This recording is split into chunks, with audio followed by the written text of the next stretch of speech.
You know that moment. You're sitting on the toilet, you reach for the roll, and it's empty. Just a cardboard ghost staring back at you. Panic, right?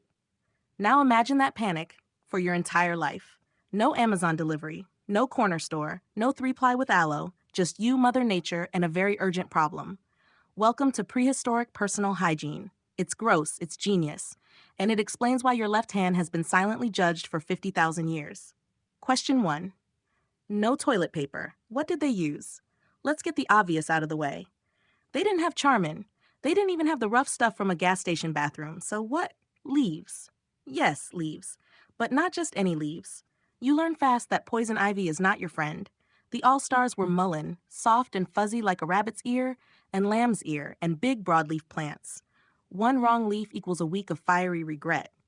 Moss was the luxury option. Sphagnum moss. Soft, absorbent, and naturally antibacterial.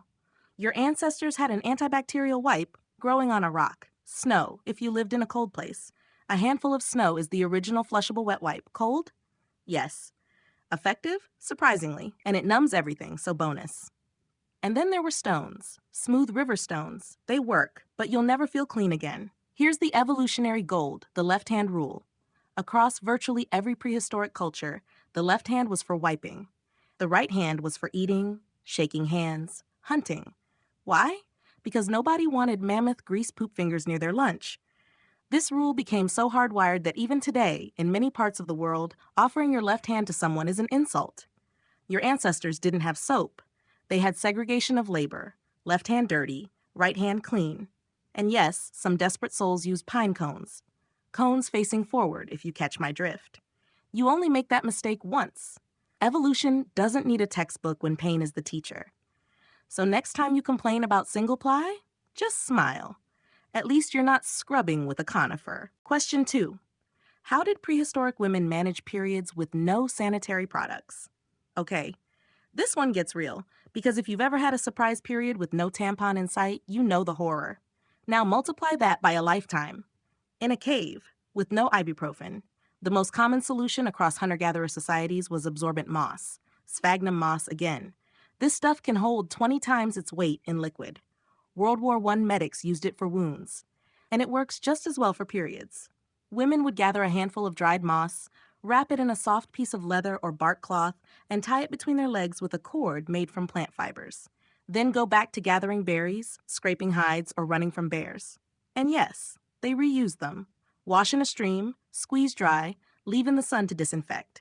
UV light is nature's antibiotic. Zero plastic waste. Zero monthly trip to Target. Very sustainable. Very wet. Other options? Soft animal hide. Less absorbent, more I feel everything. Shredded cedar bark. Scratchy but available. Dried grass. Lumpy. And if you live near the ocean, sea sponges. Natural sea sponges were actually used as tampons as recently as the 20th century. Your grandma might have used one. Don't think about that too long. Here's the evolutionary kick you didn't see coming. Prehistoric women had way fewer periods than you do. Why? Because without modern birth control, most women were either pregnant or breastfeeding for most of their adult lives. Breastfeeding suppresses ovulation. Fewer ovulations equals fewer periods. Anthropologists estimate a hunter-gatherer woman might have had only 40 to 50 periods in her entire lifetime. You? Between age 12 and 50, that's about 400 to 500 periods. You get 10 times the hassle. So next time you're cramping, blame agriculture. Settling down meant more cycles. Progress isn't always progress. And the moon hut?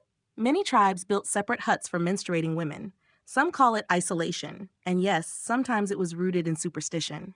But many anthropologists argue it also functioned as a week off. No hunting, no gathering, no childcare, just women, a fire, and gossip. Imagine a week-long period leave from work, no questions asked. Would you take it? Exactly. Question 3. How did they wash off blood and dirt after a hunt with no soap? Picture this. You just helped chase a woolly mammoth off a cliff. You're covered in blood, guts, mud, and your own sweat. You stink so badly that even the vultures are giving you space. No dial soap, no hot water, no shower. What do? Option 1. Sand and water. The exfoliating nightmare. Rub your hands and arms with wet sand or fine gravel. The sand scrapes off the dried blood and fat. Yes, it hurts. Yes, it works. Your skin ends up raw but clean. Think of it as the world's worst loofah. Option 2, ash and fat, the accidental soap. This is the coolest science of the bunch. Wood ash contains potassium hydroxide, a strong alkali. Mix ash with animal fat, which you have plenty of after a kill, and a chemical reaction called saponification happens. That's the same reaction that makes bar soap today.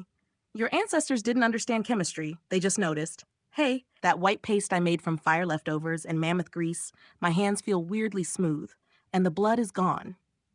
They invented soap, by accident, thousands of years before anyone wrote it down. Option 3, clay, the $45 face mask freebie. Certain clays like bentonite are naturally absorbent. They suck up oil, dirt, and odor like a magnet. Prehistoric people would rub wet clay all over their hands and faces, let it dry, then crack it off.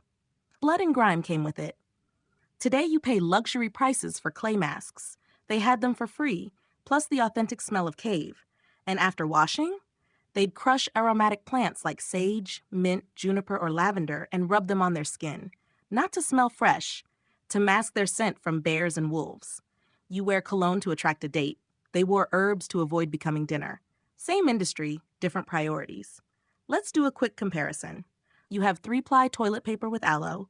They had leaves, moss, the left hand, and prayer. You have tampons with plastic applicators. They had sphagnum moss and a leather strap. You have exfoliating body wash. They had sandpaper, literally sand on skin. You pay $12 for bar soap. They had ash plus mammoth grease. Free. You have 500 periods in a lifetime. They had 50. You complain about low water pressure. They washed in a frozen river while a saber-toothed cat watched. You are not tougher than a caveman. You are softer. And that's fine. That's called civilization. But next time you unroll that soft, quilted toilet paper, next time you unwrap a fresh pad, next time you lather up with pumpkin spice body wash, take a second. Thank your ancestors. They used pine cones so you could use Charmin. And for the love of all that is holy, never shake hands with someone's left hand.